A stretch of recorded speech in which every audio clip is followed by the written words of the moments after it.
Assalamualaikum warahmatullahi wabarakatuh. Selamat malam para pejuang cuan. Gimana kabar kalian? Semoga kalian sehat semua dan saya doakan sukses semua buat kalian. Amin. Mantap jiwa ya.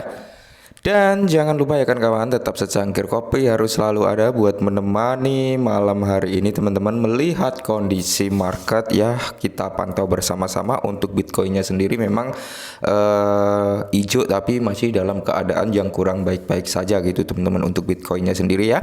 Dan mudah-mudahan sih dia tidak jebol ya untuk turun lagi ke kepala 18 gitu ya, mudah-mudahan. Kita lihat besok karena besok hari Senin ya. Perkiraan sih besok malam ya teman-teman, orang-orang Eropa sana udah pada bangun gitu ya kan. Mudah-mudahan keadaannya bisa membalik lah, bisa berbalik membaik, itu harapan dari kita semua. Oke, nah langsung saja teman-teman kita akan membahas perihal beras ya. Untuk perkembangan beras setelah kita tahu bahwasannya pergerakan dari beras tanggal 1 kemarin ya kan, cukup terjadi hal sesuatu yang mungkin di luar angan-angan kita lah kayak gitu intinya teman-teman ya. Oke, dan kalau kita lihat dalam time frame satu hari teman-teman bisa kalian lihat di sini. Untuk si Bray sendiri ya, dia pergerakannya di area 1 kill 0 at 0 kill 0 at 0 kill 0 at 0 kayak gitu ya. Dari kemarin kayak gitu pergerakan daripada Bray sendiri ya teman-teman ya, kepala 1 kosong sekian, nanti turun lagi kepala 9 gitu teman-teman ya. Kill 0 nambah hendok, kill 0 nambah hendok, dan seperti itu pergerakannya. Oke. Tapi di sini teman-teman juga bisa mengikuti ya teman-teman, di mana kemarin ya, ini si Bray sendiri kalau kita cerna di sini ya, pengumuman suara daftar baru ya. Bitcrowd memiliki kesempatan untuk terdaftar di Bybit teman-teman ya 9 September ini. Nah, jadi votingnya teman-teman, voting untuk bisa listing ke Bybit ini ya, jika menang gitu ya, jika menang itu listingnya tanggal 9 September ini ya. Dan pemungutan suara daripada Bray ini teman-teman akan dilaksanakan pada tanggal 5 besok ya. Jadi per tanggal 5 besok kita sudah bisa melakukan voting untuk si Bryce ini teman-teman, dan jika menang pelistingan daripada Bryce ini akan terjadi pada tanggal 9 ya. Sebenarnya Bybit ini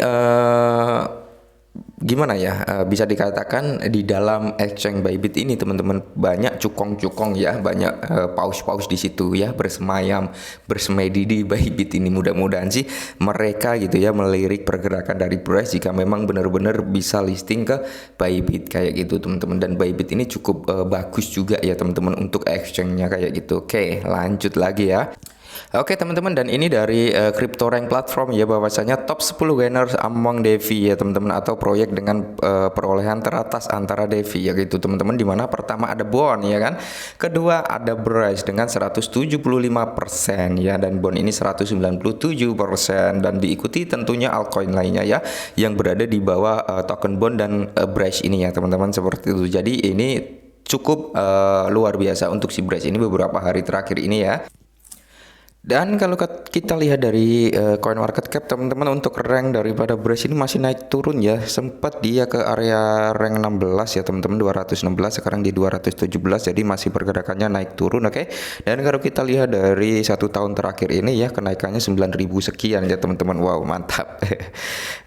Kayak gini teman-teman untuk pergerakan daripada Bryce. Oke, dan kalau kita lihat dari sini ya, dari smart chain-nya BSC scan ya kan ya. Kalau kita lihat dari sini teman-teman, untuk holdernya sendiri luar biasa ya. Kalau kita lihat beberapa hari yang lalu terakhir kita bahas itu kan di sekitar 2 hari yang lalu kalau nggak salah, itu sekitar 162 sekian holder teman-teman, 162 sekian ribu holder gitu teman-teman ya. Jadi 162 something ya holdernya, dan sekarang sudah 166.051 holder. Jadi peningkatannya cukup lumayan signifikan gitu. Dan di sini untuk transfernya sendiri sudah 2,2 juta. Nah, untuk melihat pergerakan daripada Bryce ini ya teman-teman, kalian bisa melihat di sini 22 detik ya, 22 detik.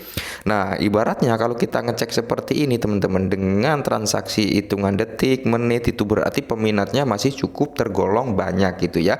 Peminatnya masih tergolong cukup banyak itu teman-teman. Beda halnya kalau hanya 10 menit sekali gitu ya kan, setengah jam sekali, itu udah peminatnya cukup sedikit gitu teman-teman untuk suatu aset gitu. Nah, jadi ini perkembangan yang cukup luar biasa untuk Brace dan semoga mudahan sih bisa boom ya ketika dia memang benar-benar lolos gitu ya di Bybit nanti votingnya ya, seperti itu, mudah-mudahan bisa boom ya. Dan di sini saya perlu ingatkan teman-teman ya, bahwasanya untuk Coinbase dan Binance itu kan Brace ini sudah melakukan pendaftaran ke dua bursa tersebut ya teman-teman ya.